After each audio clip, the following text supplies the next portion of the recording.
Hello everybody, welcome to the Age Group Triathlon Podcast. My name is Simon Olney, I'm a professional triathlon coach, and in this week's episode I'm going to be looking at how it is that you can overcome your fear of open water. Now, before we get stuck in, I just wanted to clarify a couple of things. Firstly, is that I have no real qualifications in psychology or phobias or anything like that, but I, as an athlete, I've overcome these fears myself. And have helped athletes overcome fears equally. Now, that is sometimes simply by sort of sharing the information I'm going to share with you today. Sometimes that is by going down the lake with them, getting in, accompanying them in the water, helping them feel more confident, okay? A mixture of two may be needed. I can't wave this magic wand. I'm not going to promise that you're going to leave this podcast without any fear of open water whatsoever. What I hope to do is to set you on the right track, to help you rationalise things in your mind a little bit more. Now, when most people are open water, they feel a bit anxious, a bit nervous, sometimes, a bit scared for, one of the various reasons that we're going to go through now. But some people, they will be suffering from an outright phobia. This is often due to, sort of wildlife related issues, shall we say. We'll get into those a little bit later. But a phobia is an irrational fear. And no matter how much I try to rationalise it and give you figures and give you reassurances, there's only so much that I can do. And that it may be that you need to investigate something that's a little bit more sort of specialist, someone who really does work in the area of psychology and phobias and things like that to really be able to help you. When we are feeling nervous in the open water, that can really impact our ability to breathe, especially to exhale in the water when we're feeling tense and we want to hold our breath. And it's less to do with it being a phobia so much as us just feeling uneasy and that affecting our breathing. That is the biggest issue for most swimmers. If you are suffering with a genuine phobia, then I'm not sure there's going to be an awful lot in this episode that will be able to help you. Now, before we get stuck in, I want to look at how safe or otherwise open water swimming is, because it's intimidating. I'm going to go through the story of my own first open water swim in a bit, but for most of us who are, going to be starting off in open water, it is going to feel intimidating, it is going to feel scary. And a big part of that is, but when I'm out there, I won't be able to touch the bottom, I can't hold on to the sides, and this fear of what will happen if they find themselves out of their depth and they get tired or they have a cramp or anything like that. So, to my knowledge, and again, I could be wrong here. If I am wrong, please email me or leave a comment on Spotify. To my knowledge, there has never been a fatality in a triathlon from someone who was simply unable to swim and drowned. Now, there are sadly deaths quite frequently, well, most frequently, I should say, in the swim. There's always a handful each year. And this is, when you consider all of the thousands of athletes who take part in triathlons, the risk is still very low, but it is there. So what is it that causes these tragedies? Unfortunately, it's normally something completely unrelated to swimming. It's often, not always, it's often some kind of cardiac issue. It could be that someone suffers a heart attack, they have a cardiac arrest. There are all of these different issues that can affect us in the open water, and these will often cause a loss of consciousness. And if you are unconscious when swimming in open water, it is very difficult for the water safety crews to spot you and to get to you in time. And the way that we can prevent this happening is by getting a heart screening. It is by going to your doctor. If you're in the UK, you should hopefully be able to get that on the NHS. In many other parts of the world, you may have to pay. But the vast majority of people who suffer these issues had no idea they had a heart condition until obviously the incident itself. So I do recommend, if you're in any doubt, especially if you have a history of heart disease in your family, go to your GP, get it checked out to hopefully, reduce the chances of something like this happening to you. Now, to clear up something that I learned during my time as a swimming teacher, and working in pools, is that what people often associate with drowning is actually known as aquatic distress. And I know it may seem that I'm being really pedantic here, but I wanted to reassure you. I want to help you understand the differences here. So, if somebody is in aquatic distress, that is when they are panicked. That is when they are they're struggling to keep themselves afloat, and they're often thrashing around using a lot of energy in a blind panic, and they think they're drowning. Which, obviously, if they are not rescued, that will happen. But drowning itself is actually very hard to spot, because that will normally be somebody whose head is just bobbing up and down. They won't be thrashing around. They'll be past that point, and the head will be bobbing up and down as they're they're losing consciousness, almost, as it were, trying to keep their head up above the water. Now, between somebody getting out of their depth and somebody finding themselves in this state of sort of true drowning, as it were, you're normally looking at least 2 minutes. And that is enough time for the lifeguards to get to you. Okay? Regardless of whether you are at a race where they will have a powered boat, there'll be lots and lots of kayakers out on the course. They will spot you and they will get over to you. It could be a stand-up paddleboarder, it could be a kayaker. They will get over to you, then be able to hold onto their craft, and they'll then send the motorised vessel to go and pick you up. If you are training, I always recommend that athletes train in an organised venue. I can't, in good faith, recommend that people just sort of jump into the sea and go out and swim along the shoreline. If you don't have any organised venues near you, and this is the only option available, have your partner or a friend or family member, somebody like that, walking alongside with a pair of binoculars, keep an eye on you, ready to raise the alarm should you get yourself into trouble. But either way, if you're at an organised venue or at a race, they will be able to spot you and they will be able to come to your rescue. I'm even going to go out on a limb here, and I'm going to say that I'm not actually aware of any drownings that have occurred even at organised venues because of the lifeguarding provision.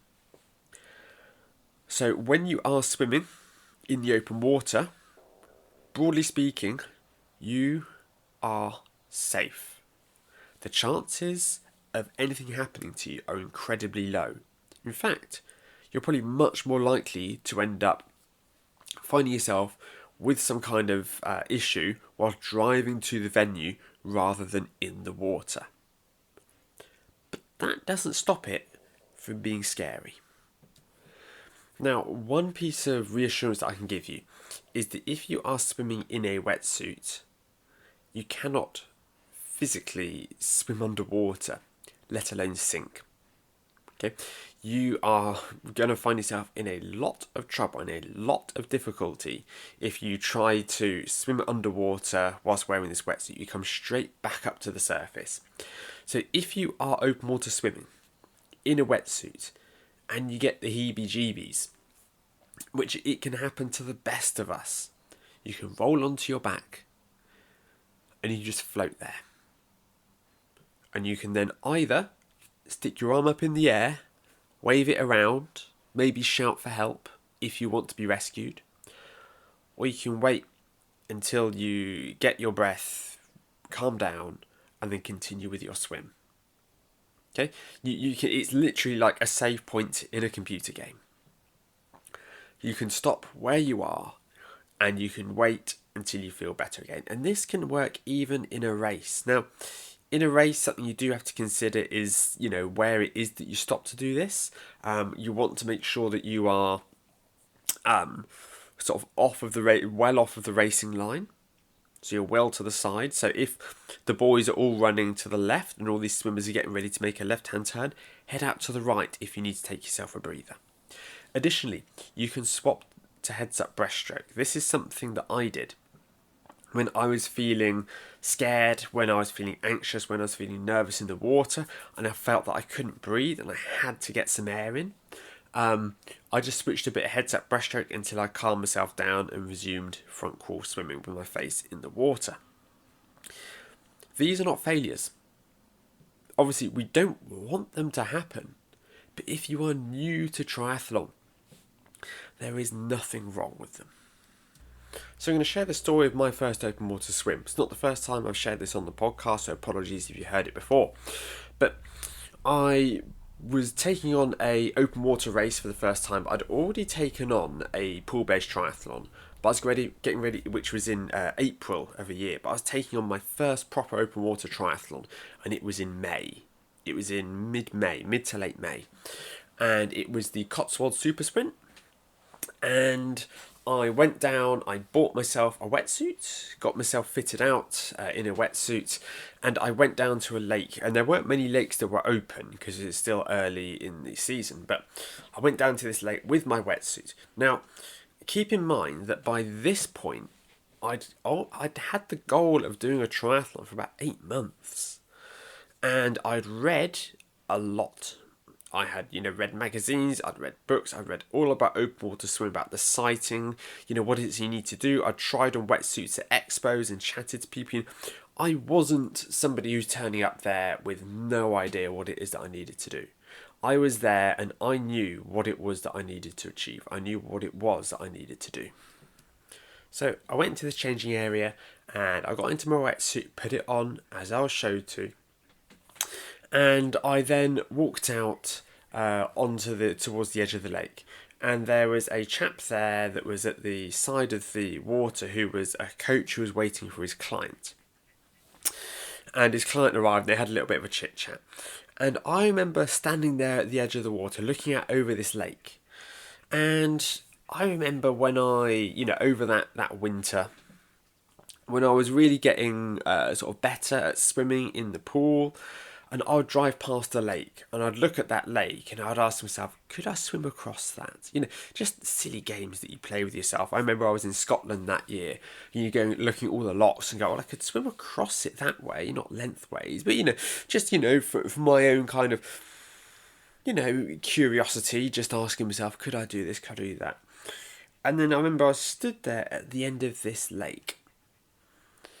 And when I was there, and I rinsed my goggles off in the water, I looked down into the water and it's sort of this greeny brown. And the lake, it just seems, it was a pretty small lake, but it felt at the time like it stretched on for miles and for miles and for miles. And I remember thinking, I've got to get in there. All of this theory, all of this reading that I had done, all seemed to evaporate. That confidence, okay, I know how to sight, I know how to swim round a buoy, I know how to put a wetsuit on, I know about drafting, all of this. It all just evaporated when I stood there at the side of the lake, feeling very small, and thinking to myself, I've got to get in there, and I've got to swim. And to me, that just felt overwhelming, really. I think I went in with a bit too much confidence, and then when I was sat there at the side of the lake, all that confidence just evaporated, and I felt, worse than I would have done if I just sort of rocked up and thought, oh, let's have a crack at this. So it put me in a really, really tough position, but I was stood there at the side of the water, and this lake was used, I think, a lot of the time for water sports. So there was a ramp. It can't have been any more than 50 metres from the shore, absolute max. A ramp that was used for sort of water skis. I don't know. They had some overhead apparatus. I remember that much. I don't know an awful lot about that world. But I thought to myself, I can swim out to that as, like a bit of a way marker, rather than heading straight out, into the great abyss, as it were. So I did a heads-up breaststroke, headed out to this little ramp. I remember I grabbed onto it, and it was slimy, and it was wet, and it was horrible. I should also point out at this point, the water can't have been much over 12 degrees. It might have been 13 at a push. Again, it was really early in the season, so I had that to contend with as well. But I got to this ramp, and it was cold, and it was slimy. But, I calmed myself down, and I reassured myself that, hey, I managed to swim a bit in open water, and it was fine. But that I then had to start the rest of this loop. And it was a 300-meter loop, maybe 400, with some white buoys. And I had to swim along and then, do a left at these white buoys and then head back to the shoreline. So I let go of the ramp, because I found that when I was holding onto the ramp, that the wetsuit, it tried to bring my legs up, so it sort of forced me into sort of like to floating on my back, as it were. As I said, you can't drown in a wetsuit. So it forced me into this position. I had to go at sort of treading water as well, and just sort of calming myself down before I plucked up enough courage to head out and to head to this first white buoy. And it was heads-up breaststroke all the way.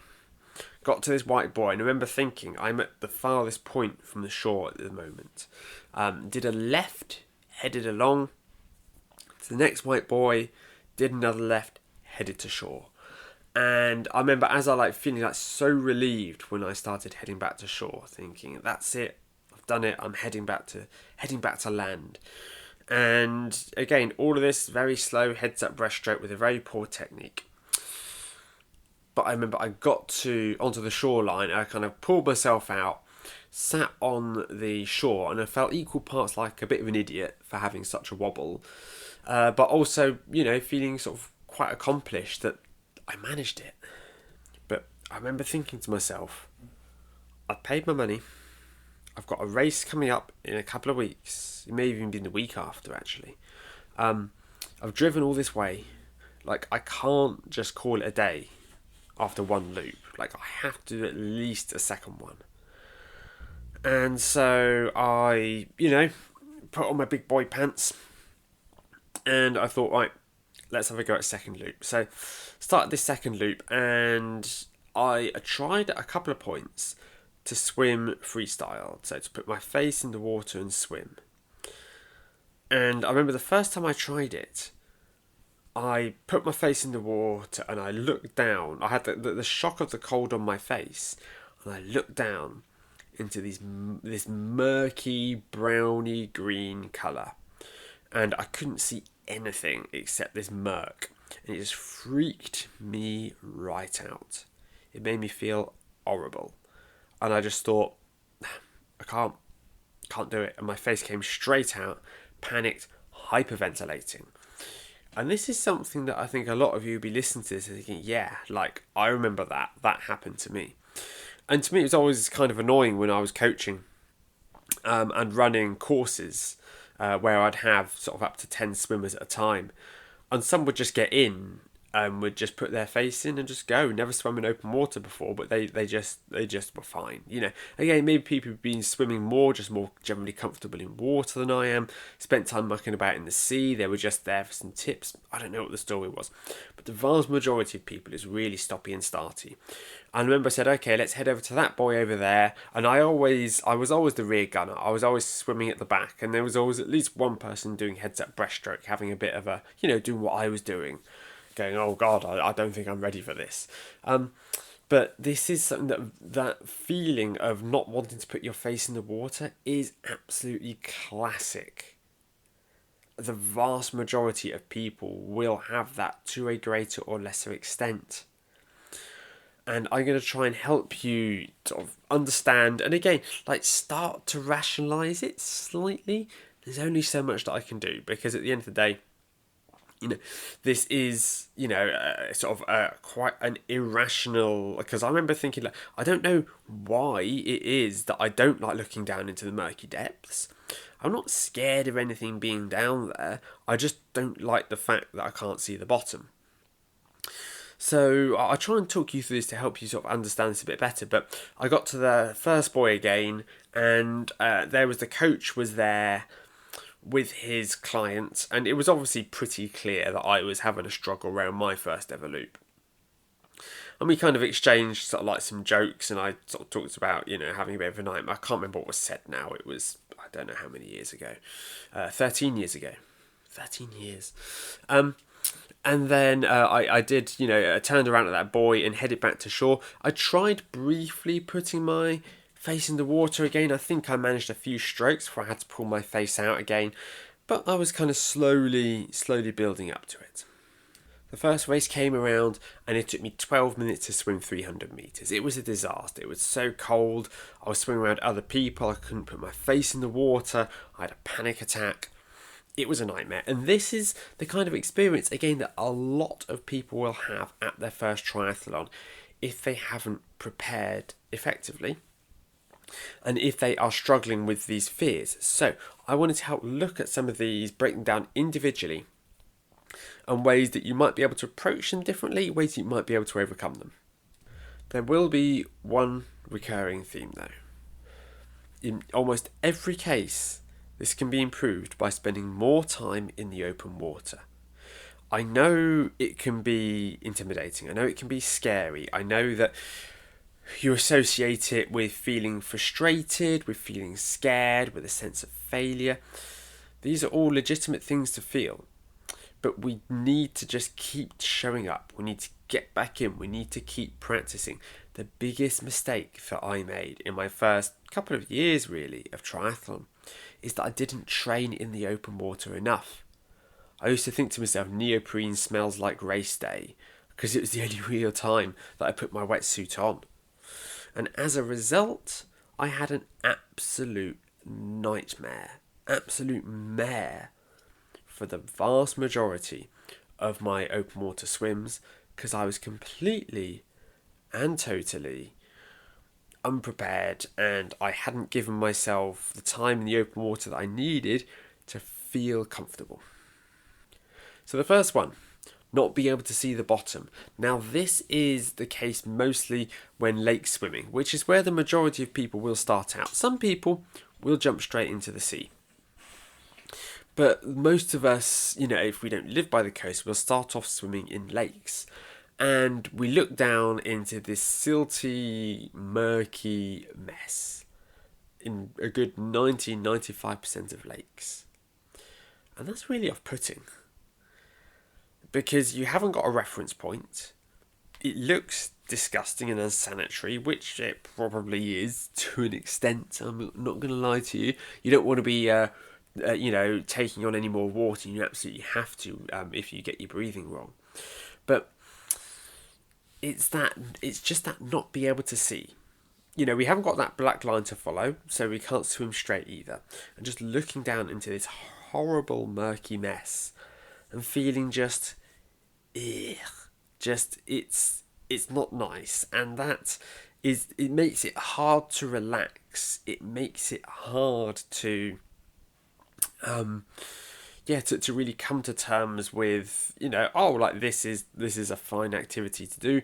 You've got no point of reference. You're just swimming in all what feels like this muck.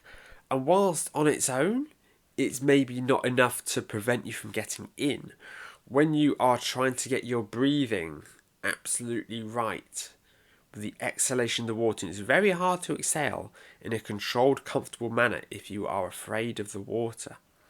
It makes it incredibly difficult to breathe, and that is what will cause a lot of people to have to stop swimming freestyle, to swim some breaststroke to get their breath back, because they don't like looking down into this murk. And this is a hard one to pin down, really, because why is it that we should be so freaked out that we can't see more than a few feet in front of us? I guess maybe it sets off a bit of a claustrophobic sense, but realistically, the way that I kind of rationalised it in my brain and the way that I calmed my brain down, so I told myself, I probably don't want to see what's at the bottom. Not that there's going to be anything awful down there, But, is it just going to end up being like shopping trolleys and, bits of discarded, sort of litter down there that's just been down there for decades? And, what's at the bottom of the lake should probably stay at the bottom of the lake. It's going to be completely chemically inert by now. And sometimes you're just better off not knowing. Another incredibly common fear is that of deep water. And this is something that, I'll be honest, I suffer with myself to an extent. Not to nearly the same extent as some people, has to be said. But I remember I taught at a swimming pool that was 4 metres deep. In the deep end, obviously. And whenever I would, sort of hop in there to do some training myself, I think, I'd be looking down at the bottom of the pool, and sometimes there'd be, the odd sort of bit of discarded sinking toy that's made its way there. And I think it set off my fear of heights. Again, it's not a crippling fear of heights, but I've definitely been climbing it's especially like exposed staircases that I don't like. My knees definitely start to feel very weak as I start getting higher up these ladders and scaffolding and stuff like that I don't like. But that's relatively rational, a bit of rickety odd scaffolding, thinking, there are safer places to be. But when it comes to swimming, the depth of the water, it doesn't matter. It could be 2 metres deep, or it could be 2 kilometres deep, if you're above a trench or something like that. It doesn't matter. Because once you're out of your depth, you're out of your depth. And that's all that really matters. And I think this is one of the reasons that I kind of rationalised not being able to see the bottom as I was swimming. Is that I guess I don't necessarily want to know how deep the body of water is that I'm swimming in, because it can make me feel uneasy. Now, in London, they've got London Royal Docks, where I used to do some coaching. And, you'd sit there, and sometimes I'd be sat there and, describing, sat there treading water, talking to a group of people, and I'd suddenly remember just how deep the water was underneath me, and I'd have to sort of struggle to keep my flow. It just makes me feel a bit that kind of uneasy. I think this is especially a problem in the sea, where the water tends to be clearer. Now, this can be dependent massively on the weather. If you have a bit of a sort of a storm or heavy winds have come in, that can kick all the sand up, and that can turn it into, a bit of a sort of a misty cloudy. That's the word I'm looking for. A cloudy sort of mess. Whereas sometimes you can be swimming and you can see really far. Now, I remember an athlete of mine many years ago at Ironman Barcelona. He said that he was swimming along and he noticed all of these dots that were on the seabed. And, it's very hard to gain a sense of perspective when you're swimming. But it's all these, colourful dots. He's like, what on earth are those? Then he realised they're swim hats. They're people's swim hats that have been knocked off. They've sunk to the bottom. And you can now... And that gave him sort of a reference point of how deep the water was. Now, I'm going to sound like a broken record, but the only real way to come to terms with this is to spend more time swimming in this water. Now, it's not quite the same, but I guess we're looking on a sort of a different plane, as it were. But the lake that I swim at, it has 2 loops. It has a 400 metre loop, which is a triangle, relatively standard. The 800 metre loop, you swim one side of the triangle, you get to the 400 metre loop, and then you head straight ahead, and there's an 800 metre buoy that you turn around at the end. And you don't actually touch it, you turn in front of it, and then you swim back to the second part of the triangle of the 400 metre loop and continue that way. So it's a bit of a, what is it? It begins with R. Rhomboid, that's the word I'm looking for. It's a bit of a rhomboid, the shape. And the issue that I have is that a lot of people do the 400 metre loop, but not many people do the 800. And this is, by the time that you sort of get to the far end of the 800 metre loop, because there's 100 metres to get to the start of the loop, you're actually 500 meters away from the lifeguards. You're 500 meters away from the entry exit. And if you're the only one out there, you're 400 meters from any other human being. I actually went there and I did a swim there, not, sort of early in the season when it was cold, and I was the only person in the entire lake. And this is similar, it's that similar sense of unease around, again, it's whether it's distance from sort of land and the, although, the lake in question, you are close to the bank at all times, but, close to the sort of the shore, the lifeguards and all of that, as opposed to being, a long way from the bottom of the lake. It's a similar sense of unease. It's a similar sense of, I feel like I don't really belong here, and I feel very exposed. I think that's probably the best word to use, exposed.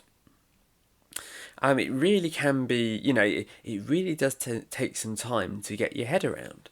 And I did the 800, and I really lost my bottle. Again, at this point, I've been swimming for like 11, 12 years.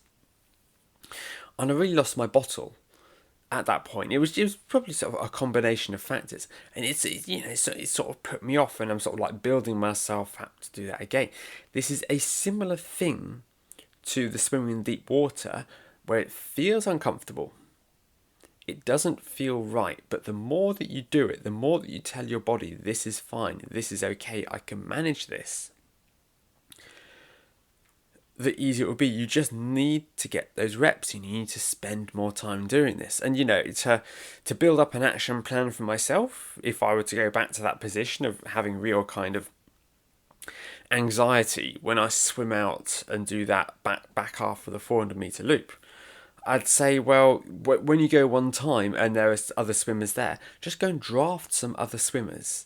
Swim right behind them so there are other swimmers with you and you feel a bit more comfortable. And then from there, you can slowly swim further and further away from the swimmers until you get to a point where you think, you know what, I've done this loop dozens of times and nothing has happened, so I can just swim it solo now.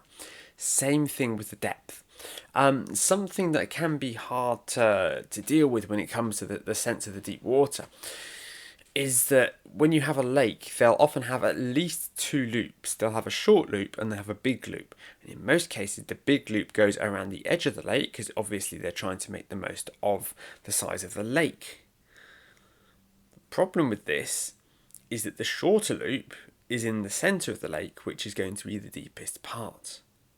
So if you're really struggling with this and the idea of being so far from land and in that deep water, try doing the loop around the edge. A lot of venues, because the large loop will go all around the edge of the lake, they will encourage you, look, if you just get yourself in trouble, just sort of swim to shore and stand up in the shallows until you get your sort of your head back in the game. It can actually be easier on the mind to do those longer loops to go all around the shallows rather than the shorter loop that goes right out into the deepest part of the lake. Next up, let's look at wildlife. This is the biggest one for many people. It's never something that I've suffered with personally, but that's probably because I haven't done a huge amount of swimming in the sea. I know a lot of people, when they're swimming in the sea or sometimes in the lakes, they are worried about the wildlife that might be out there. Sometimes with good reason, but most of the time, you don't need to worry. Let me explain to you why. So, if we look at, I'm going to use the UK as an example because it's what I know, but I imagine the same will go for most freshwater bodies outside of places like Florida, where you're going to have gators and the like. But in the UK, the only animal that is in fresh water that could potentially cause you any harm is a pike. And don't get me wrong, if I was swimming along and a pike that was about 3 foot long swam just underneath me, I'd probably have a bit of a panic if I'm honest. But I remember when I was new to open water swimming, there was a big open water swimming Facebook group, and I asked the question, has anyone here ever been bitten by a pike? because this was something that was sort of a bit of a concern of mine. And I wouldn't say people laughed at me, but the idea was absolutely dismissed out of hand. Like, a fish wants to get as far away from you as possible. You know, you have all these swimmers going around, especially in a race. It doesn't want anything to do with you. And that's it, really. Now, I guess the only other thing you potentially come into contact with, maybe some angry geese. But again, you can swim round them, and they're not going to be protecting their nests in the same way they would be on land if they've got young this time of year. Could be a little bit different, but just sort of sight, be careful. Swans can't break a man's arm, so don't worry about that. Again, like, give them a little bit of space if you see them there, to allow, make sure that you don't aggravate them, because if nothing else, you don't want your wetsuit pecked. But realistically, like, in fresh water in the UK, you've got nothing to worry about. I can appreciate that the thought of seeing some fish swim around underneath could be unsettling to some people, because if nothing else, it's a bit of a reminder of what it is that they're doing and where they are. It sounds quite nice to me personally, but I'm not going to pretend that I can speak for everyone. But when we look at the sea, this is another matter. Speaking for the UK audience, which this podcast largely has, there is nothing in the UK waters that is going to realistically, give you any chance of killing you. Yes, there are occasionally some sharks that are sighted some distance from shore, but these are generally, they're monitored quite closely, and especially in the day and age of drones as well. If they're reported by a boat, it can be easy to spot them and to track them. They'll close necessary beaches and the like. You are not going to end up going out for a swim off of the beach in Devon or Cornwall and end up getting gobbled up by a shark. That's just not going to happen. What you do have to be more concerned about, though, are sort of creatures that will sting or will bite you in the water. The first one I'm going to look at is weaver fish. Now, they will live sort of in the sand. They'll bury themselves in the sand. And if you are walking barefoot and you have the misfortune of walking over a weaver fish, then you can end up being stung by them, which doesn't really hurt very much for the first couple of minutes, but then quite an intense pain will begin. So if you are out swimming, I do recommend that you wear some sandals with a decent sole. Or if you have neoprene booties, that can help, but apparently the stingers can even cut through neoprene boots. But if you are out swimming, that's another thing to mention, is that you're most likely to come into them around low tide. So if you're swimming at high tide, you should be much less prone to these. Whereas if you are swimming around low tide, that's when you might want to think about taking some precautions with footwear. And just avoid spending too much time in the shallows, I guess, is another tip there. But if you do end up experiencing pain 2 to 3 minutes into your swim, then it's best to turn around, because that pain is probably only going to get worse. The treatment for it is to submerge your foot into hot water, which breaks down the proteins associated with the venom. Should be about as hot as you can, as sort of whoever it is who's been stung can stand without scalding. And up to around about 15 minutes is the recommendations that I found when I was researching this article. So it's very unpleasant, but it's incredibly unlikely to result in any kind of side effect apart from that sort of intense pain. Apparently it's worse than a bee sting or a wasp sting, but it's still more of a nuisance than it is an actual threat. The next thing that you have to be aware of is jellyfish. And again, I'm going to go through the UK species here. I know this can be very, very different in different parts of the world, especially in the southern hemisphere, especially in warmer waters.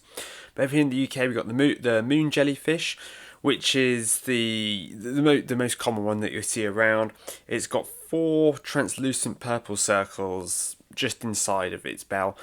They're quite small. You don't need to worry about them. They're completely harmless to humans. And these are the ones that you're most likely to see. You've got your barrel jellyfish, which grow up to about 90 centimetres across. So, quite big, close to a metre, and they can give you a very mild sting, a bit like a stinging nettle. And the sting tends to come from the tentacles that dangle underneath them, as opposed to the sort of the dome itself. You have compass jellyfish, which is recognisable because it's got these V-shaped markings on it, sort of on the top of the bell. Makes it look like a compass, and they can inflict, a painful sting. The number one you've got to watch out for is the lion's mane jellyfish, which you will have sort of probably come across. These can be up to a couple of meters across. It's the largest jellyfish in the world, reddish brown color. And they have these really long tentacles that, unlike other jellyfish that will tend to hang down, the lion's mane jellyfish, they would tend to spread around it, so they stick out to the sides of the jellyfish. And they can give you a very painful sting. You've got a blue jellyfish, which you find around the western and southern coasts, which again, quite bluey. You'll know them when you see them. They do give a painful sting as well. And you have the mauve stinger that, it probably won't surprise you to hear. They have one of the most painful stings in UK waters, probably the second most painful. It's a smaller pink and purple jellyfish that will glow in the dark. Now, some of you may think, hang on, Simon, why are you telling me this? This is a podcast that's designed to help improve people's fear of the water rather than give them extra things to worry about. Well, in my experience, the better, sort of, ignorance isn't bliss, let's put it that way. The better informed that you are, the more you understand about something, the more that you can make informed decisions for yourself, the more that you can spot things. So if you see a small group of jellyfish that aren't of that sort of that telltale pinky purple colour of the mauve stinger, you can go, oh, those will just be moon jellyfish, that'll be absolutely harmless, we don't have to worry. Whereas if you do see something that has that compass shapes on them, you do know we need to give those a wide berth, we need to leave those alone. You can reduce your chances of encountering any jellyfish by swimming at low tide, because at high tide is when they tend to sort of get dragged in closest to the shore the most, because they're very weak swimmers and they just tend to float around. And if there are periods of high wind, if it's really stormy, well, it doesn't even have to be stormy, if there's high winds and you have the wind will sort of be dragging the jellyfish towards the shore, that is when you are most likely to come across them. Of course, you say, but hang on, if I swim at low tide, I'm more likely to encounter the weaver fish.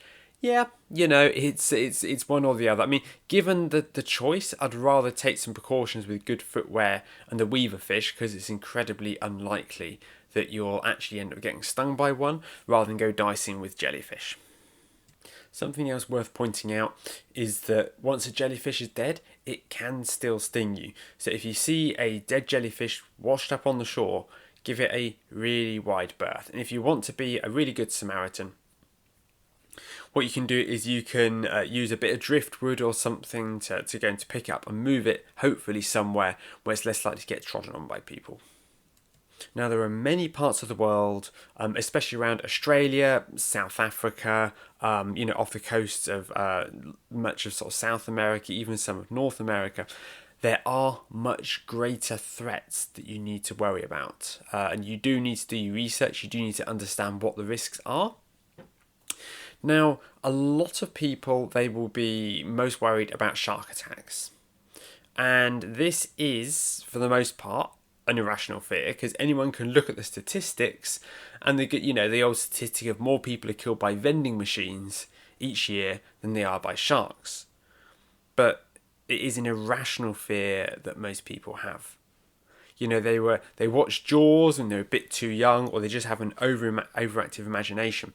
When I was in South Africa for the 70.3 World Championships back in 2018, when you were swimming the loop, you could see that there were scuba divers that were under the water that had some kind of scanning devices or some kind of handheld device they were using to either spot sharks or deter sharks. I imagine it was there to deter sharks. Because it being South Africa, that part of the world, I mean, I just dropped a bottle of water there, sorry about that. Jeffreys Bay, which is in this similar area, I went to go and visit, and they had, shark bite kits that were there by the water's edge. It is definitely a serious problem, definitely something people need to think about. But even then, the actual chance of it happening are still very low. But at the time, an athlete of mine, he was training for Ironman South Africa in Port Elizabeth. And I told him this anecdote about, they got those in there to make sure they keep the sharks away. I mean, he looked at me and he goes, I wish you hadn't told me that, mate. Not in a, you've done a really horrible thing, but in a, I'd have been a lot happier not knowing that, because he had a real fear of sharks. And it doesn't matter how much you can tell people about the statistics and all this. It doesn't matter that sharks don't want anything to do with an organised triathlon. That if the shark was hungry and they saw a lone swimmer swimming along that they could mistake for a seal, there is a chance of an attack there. But when you have thousands of athletes all churning the water up, you're not going to have a shark you're not going to have a great white appear that's going to suddenly chew through half a dozen swimmers. That's not the kind of animals they are. If you are suffering with this, I think the best thing to do is to go out and swim with a group. So you can find a local tri group or local open water swimming group. Head out with other people. And not only do you have that, well, if they're all doing this, then it must be fine. There's also that element of safety in numbers, because you can tell yourself, well, if there's 10 of us, I've only got, even if there was a shark that appeared, there's only a 1 in 10 chance of me getting eaten, and that can help relax you. Again, the best way to overcome this is just repeated swims in the water. Okay, pay very close attention to any warnings, any sightings that you see. I'm sure there are a lot of bathing areas in the likes of Australia where you can log on and you can see, when the last shark sighting was. And, chances are, if you look through the history of all the shark sightings in the area, you'll probably see that, there's only sort of once or twice a year is there a sighting of, a shark that could be, potentially dangerous to people, and it never actually came close enough to the shore to pose a threat. Something else that you need to consider when swimming in the sea are tides and currents. And these can be really, really critical depending on where you're swimming. Because what can look like a lovely place to swim can actually have a riptide. It can have especially strong undercurrents that routinely sweep people out to sea. And I don't care how fast you are as a swimmer. An Olympic swimmer cannot outcompete a riptide or a really strong current. You will be a passenger and you will be swept out to sea. And that is a real reason to be terrified. So what I recommend you do is that if you are going to go swimming in a body of water that you're not that familiar with, you ensure that you do some research, talk to some locals, see if you can find anyone to talk to about it, even if it's just sort of complete randomers on the street, or the concierge at the hotel. Just go, I'm looking to do some swimming in the sea. Have you any idea if it's safe? If they say, you get dozens of people will probably be out there, it'll be really safe. There will be people out there with you. That's one thing. Whereas if they say, oh god, no, it's so dangerous, there are these rocks that are just below the surface and these strong currents that will drag you out out to sea or along the cliffs where you can't get out. This is really important for you to know. Do a little bit of research, find out about tide times and when it is that you would be the better time for you to swim. All really important. And talking of tides and the like, in swimming in the sea, waves and swells. So waves, obviously as water comes in off the open ocean towards the shore, then it will come across in waves that will break. Now, most of the time, these are going to be really quite gentle and easy for you to navigate your way through. They may not even come halfway up your shin. Okay, they will be sort of quite gentle, and there will be a bit of a bit of an effect of them as you are swimming the first, say, like 100 meters. Once you get far enough away from shore, these waves become much less of an issue. What you do have to worry about, though, is in stormy weather, in really high winds, you will end up with these big waves that come crashing in. And now, if you have, big waves, like well over a metre that are coming crashing into the shore, there is a good chance that the swim will end up cancelled. If it isn't, and you need to make your way through these waves, what you need to do is you need to try to swim under the wave. So rather than trying to cut through the wave, if you can especially do a butterfly kick to swim along under the water, rather than trying to break through the wave, if you can see a wave coming and then go underneath it and resurface, that is probably the most efficient way to make your way through the waves. Once you get past the waves, once you get into sort of the more open water, then you have more in the way of what's called swell, if it is a windy day. And this is where the water, it becomes bumpy. That's the best way to describe it. Now, you're never completely free from waves. There's always a chance they could pick up. But if the conditions are a little rough, if it isn't a mill pond, you will get a little bit of swell, which can be very off-putting as you're swimming along. Because if you find yourself on top of a swell, then it can disrupt the rhythm of your stroke as your hand goes to enter the water, but there's nothing there because you're on top of that swell. So the way to improve when swimming here is to anticipate the possibility, trying to get a sense of when you're at the top of a swell or the bottom of a swell. You should be able to feel your body as it moves along, as it goes up and it goes down. If you're on top of a swell, just imagine, come down maybe a bit more forcefully with the hand, to try and find where the water is, rather than doing a really gentle hand entry, expecting it to enter where you'd normally find the water.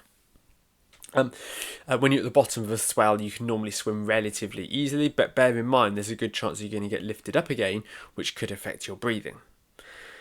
Now, waves and swell are a really good reason to learn to swim bilaterally. That is, to breathe to both sides.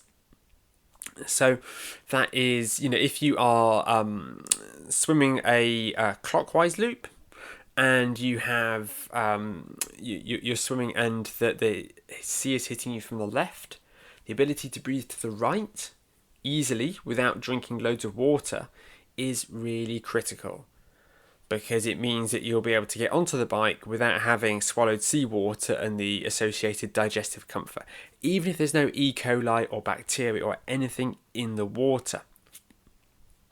If you have taken, if you're drinking seawater, that's not good for you. So by practicing in these wavy conditions, practicing breathing bilaterally and in the swell, that is going to bolster your skill set. And that means that when you're standing there at the shoreline ahead of your next event, you're not going to be sat there looking at the sea going, oh my God, like I can't even get in. You're going to be there going, I've swum in worse. Sticking with the external factors for now, people are often worried about picking up different kinds of diseases in the water. Whether it's a stomach bug, whether it is Veil's disease, which is, I believe, carried in rat urine, and they can obviously urinate in the lake, and you can then pick it up off of that.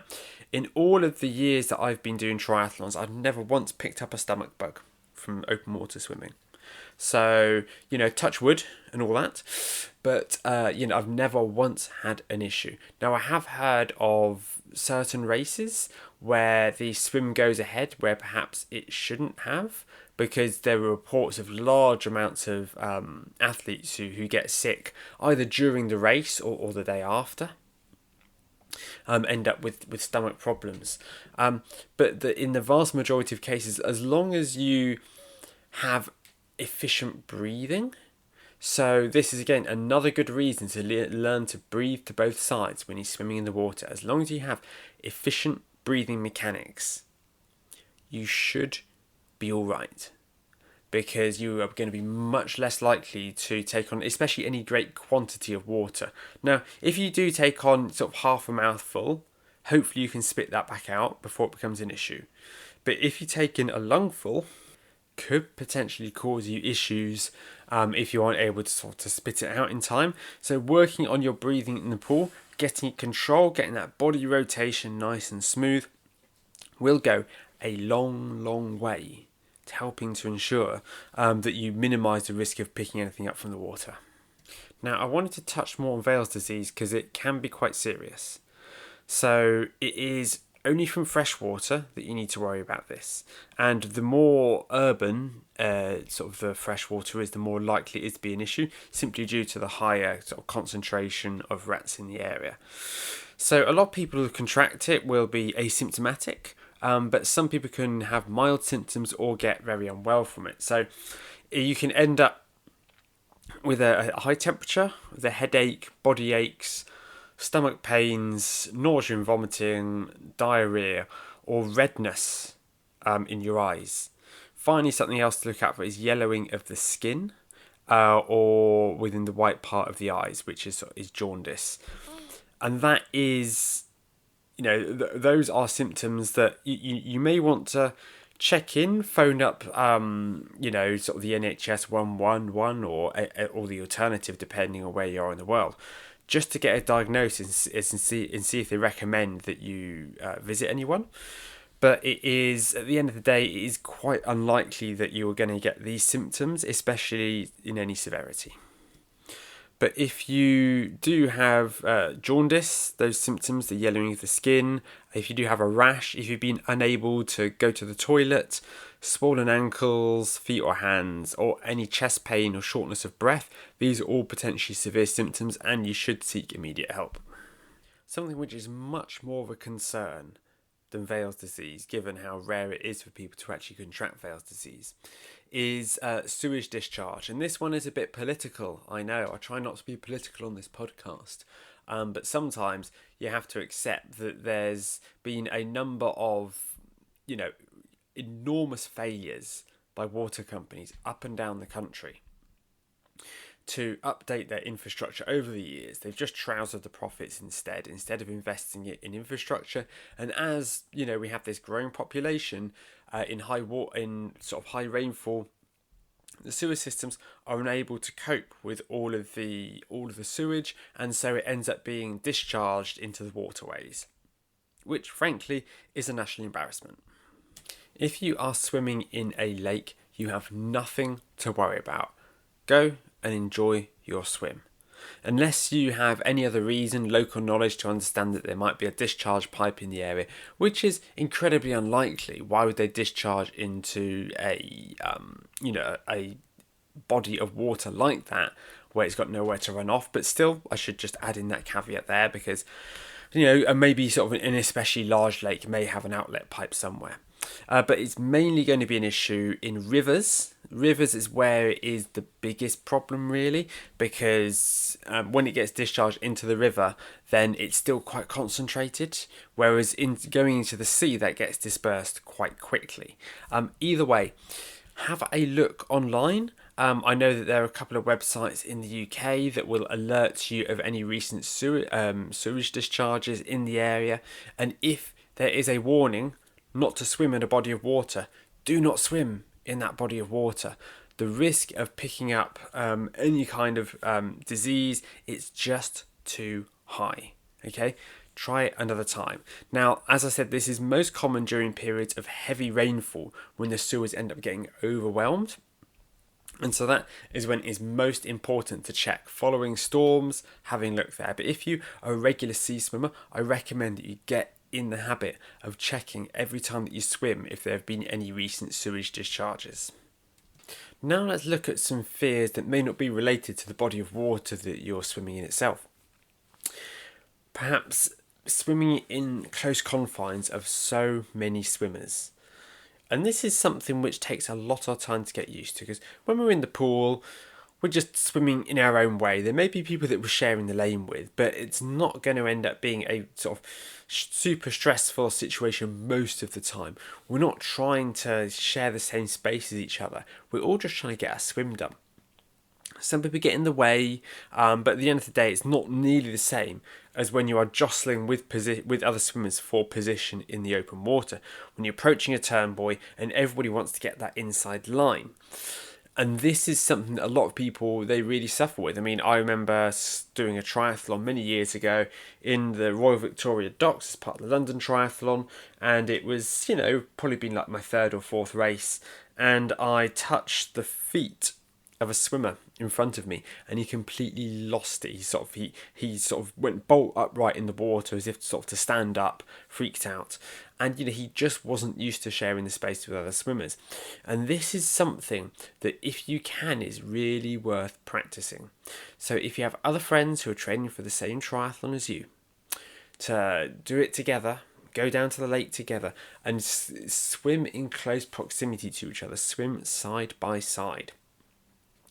Swimming really close to a complete stranger to try and emulate this, I wouldn't really recommend. Drafting somebody is one thing, but if you're knocking them occasionally with your hands when in a training situation, that's a little bit of a liberty that you're taking there. But on race day, anything goes.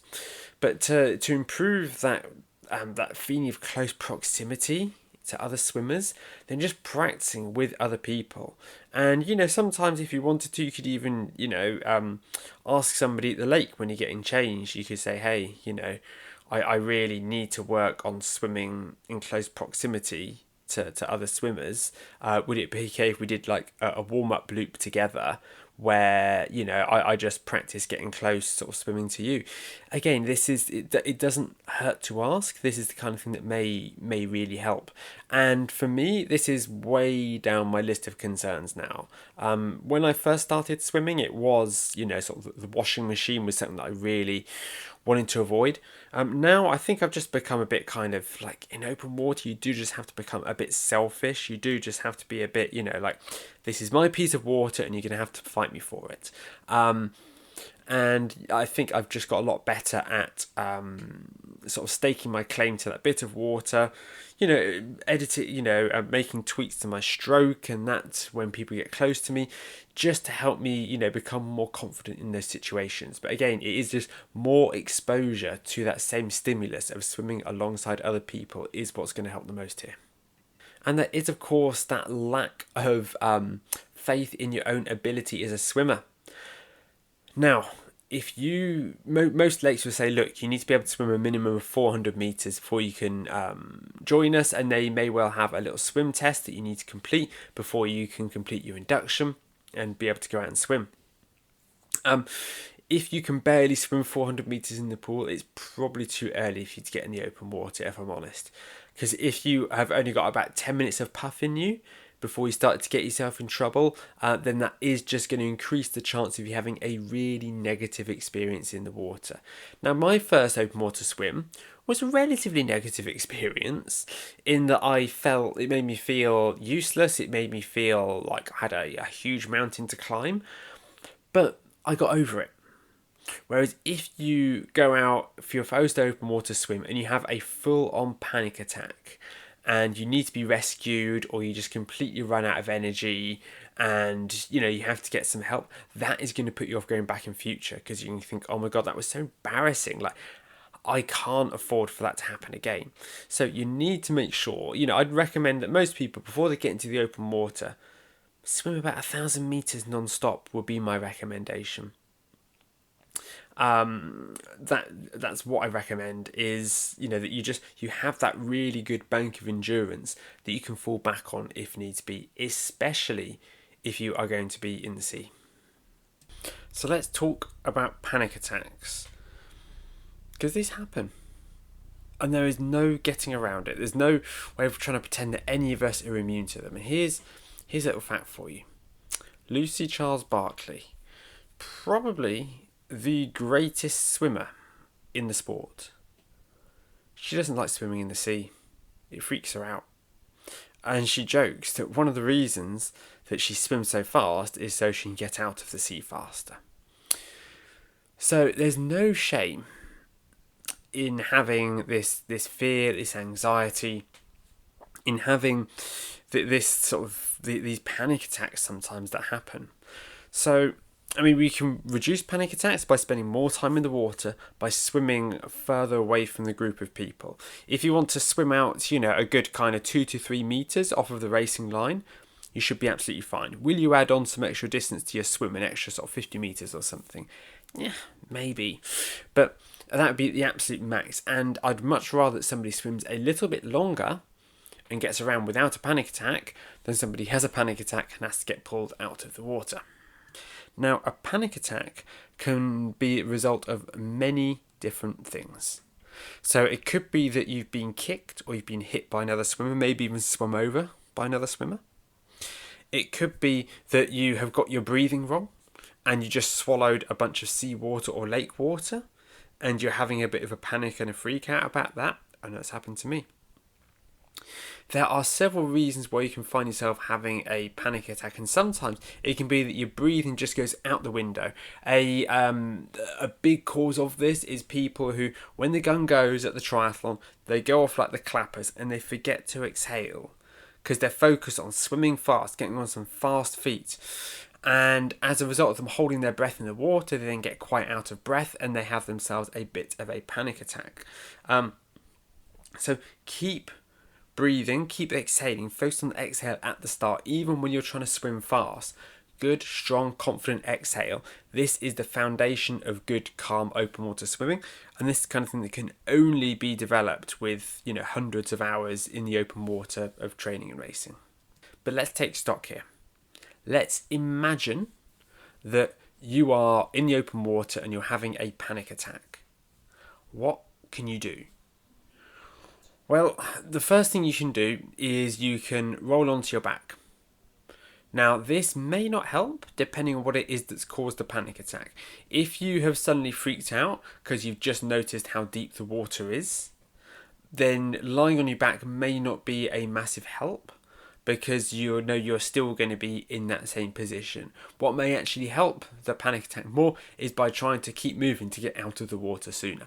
But what you could do as instead is you could sort of wave down a kayaker or a stand-up paddleboarder. You should never be more than an absolute maximum, shouldn't be a tongue twister that word, of 100 meters from a paddleboarder or a kayaker at any point around most swim courses. Of course, there might be some exceptions, but if you call out, because open water swims, they're generally quite quiet. You'll have the distant sound of the PA system playing the music, but if you call out for help, chances are that you will be heard by the water safety crew and they will head over to get you.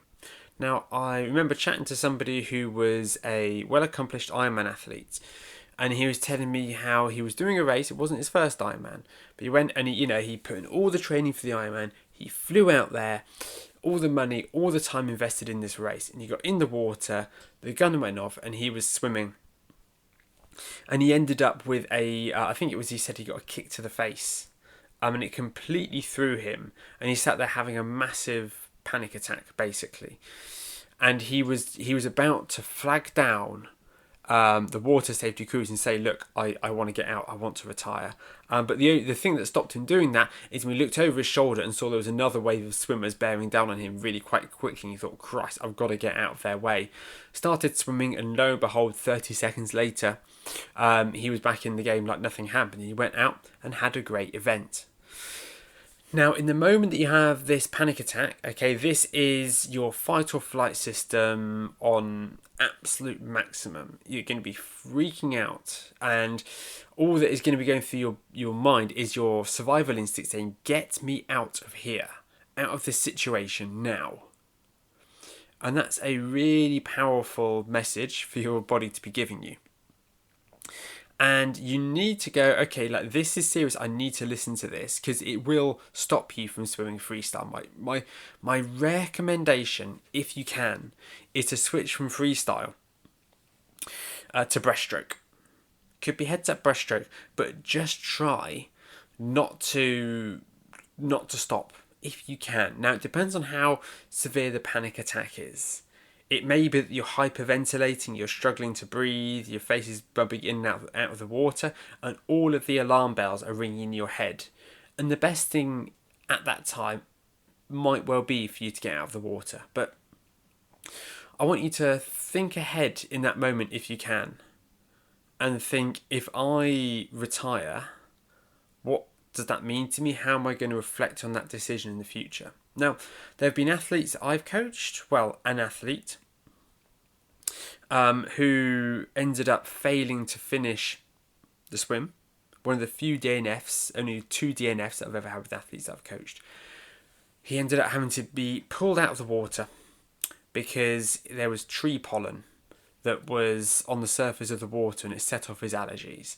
And look, there's nothing he could have done. Let's be honest. It was the wrong time of year. The race obviously had the wrong kind of pollen. It was close to, and the guy, he was doomed before he even got in the water. And he said that in that moment, that was absolutely the right decision to make. Get out. But he said, but after he got out and he was there on the shore or in the boat being taken back, it sunk in what it all meant for him failing to finish that race. And I mean, I still think for him, I don't think he could have completed the swim because his body, his throat and that would have been closing up, and there was no way for him to get around that. But I remember the way that he explained to me the feelings of that DNF and, what it meant, all that had gone into that race. If, and that's a massive if, you can wrangle this panic response and you can go, I am going to do everything that I can to try to calm myself down. Now, you can hold onto a kayak, you can hold onto a stand-up paddleboard, and you can get your breath back. And I recommend that if you do so, sit holding onto that kayak for at least 2, maybe 5 minutes, just to see if that will help calm you down. And if there's zero improvement, and I've seen that with swimmers before, where I've been running an open water coach session and they're having a freak out and I've had to sort of hold on to them, I've had to escort them out of the water, and you can tell it's just gone. Their eyes are just in full panic mode and there is no reasoning with them. And I'm obviously in that situation. I'm going to get them out as fast as I can, out of duty of care. Whereas on a race, of course, this is all down to you. It's your event. It's you who's put everything into it. And if holding onto that kayak for some time, chatting to the nice person on the kayak, and maybe having a bit of a joke and having a look at all the other swimmers going around, see if you can just calm that part of your brain down and let go of the kayak and see how that feels. And if you let go of the kayak and you immediately have to grab back onto it for dear life, yeah, it might be that this panic attack is just too great and that you do need to unfortunately call it a day. If, however, you let go of the kayak and you're treading water and it kind of feels okay, at least try to swim to the next kayak and see if you can get the momentum back. Because once you get on the bike, that swim is going to feel like such a long way away. And you're going to think to yourself, I'm so glad that I did that. Because at the end of the day, it's only 5 minutes. If you just spend 5 minutes calming your brain down and trying to sort of quash those feelings, then that could have a massive effect on the rest of the day. You get to go out and you get to complete your triathlon. That's brilliant, isn't it?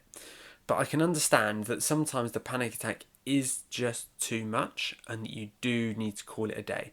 And that happens. I've even seen it with professional athletes. I remember Daniela Ryf at Kona, it must have been 6-7 years ago now, got stung by a jellyfish, had a panic attack, almost didn't start the race, okay? It's not an outright sign of weakness, okay? This is your body in an environment it's not meant to be in. We're not really meant to be in the water. We're not an aquatic species. It is your body is an environment it's not designed to be in, and it's having a bit of a panic response, and you just need to accept that, that's okay. Especially when you're just starting out, having these experiences is all right. It doesn't matter that you've had a panic attack. It doesn't make you any less of a person, any less of a triathlete. Even if you have to get out of the water and you have to fail to finish your race, okay? You can always come back. You can do another race in the coming weeks. You just need to honour your body and remind yourself, if you do decide to pull the plug, how you felt in that moment, the panic that was coursing through you, and just be gentle to yourself. Now, calming yourself down, because when I first started open water swimming, the very act of swimming in open water was enough to give me a panic attack in itself, actually. It just made me feel so, sort of, I guess, kind of like claustrophobic in a way, so exposed, that, I'd have this building tension, this building anxiety, this building stress in my brain.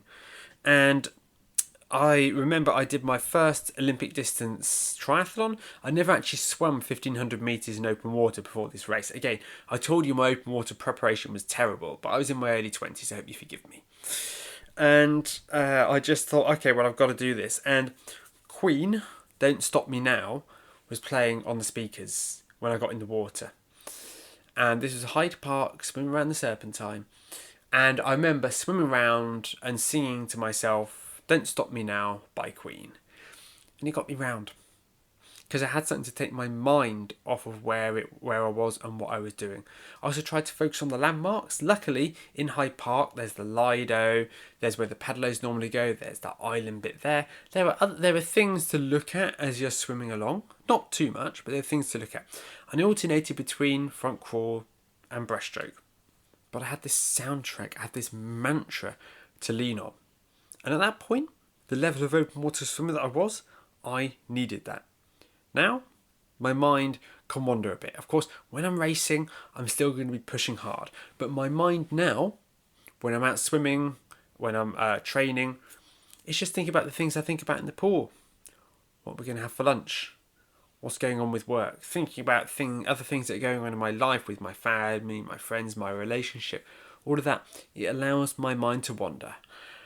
And that, again, sorry to come back to it, it's just due to spending more time in the open water. So if we are not confident in the open water, what is it that we can do? How is it that we can build up that time in the open water without us having a freak out? Because that's quite a bit of a quandary. To get more confident in the thing that you're terrified of, you need to spend more time with the thing you're terrified of. Using the example from earlier, I don't really like going up scaffolding towers. I did it a fair bit in the film industry, carrying heavy equipment. It just doesn't sit right with me. If someone said, hey, you know what's going to help Simon get over his fear of heights? If he spends all day sat in that scaff tower. It's probably not going to help me in the immediate.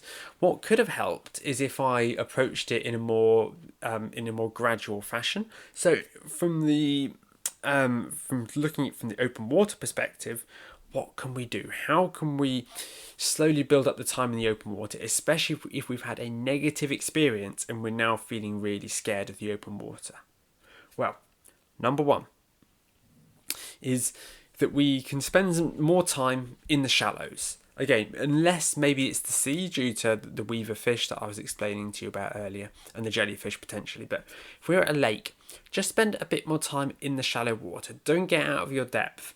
Mill around. Float around, face in the water, and just sort of find yourself relaxing a little bit. Maybe sit in the shallow water in your wetsuit. Put your face in the water, exhale, blow some bubbles. Go out and ask if, because a lot of them, they'll have a little buoy that you can swim out to that they use for the swim tests. Ask if you can just do some loops around there to build up some confidence. And maybe on that visit, if it's your first visit back to the open water after a major panic attack, just go, you know what, that's enough. I didn't even get out of my depth, but I'm going to come back next week and I'm going to be in the water and I'm going to be feeling, much better, and I'm going to go out and I'm going to do a short loop. And that short loop, that could be heads up breaststroke. If you have a freak out when you try to put your face in the water and swim freestyle, just do heads up breaststroke and get that gently, softly approach to this. Now, I think we all know about the bravado of youth. Things such as me signing up to an Olympic triathlon and standing on the start line having never swum 1,500 metres in open water before. That kind of thing. Well, we all feel that we're a bit more invincible when we're younger. And as we get older, we become much more self-conscious of our limiters and our mortality. So what is it that we need to do? How is it that we need to adjust our sort of how we approach it here? Well, we need to give ourselves a little bit of leeway.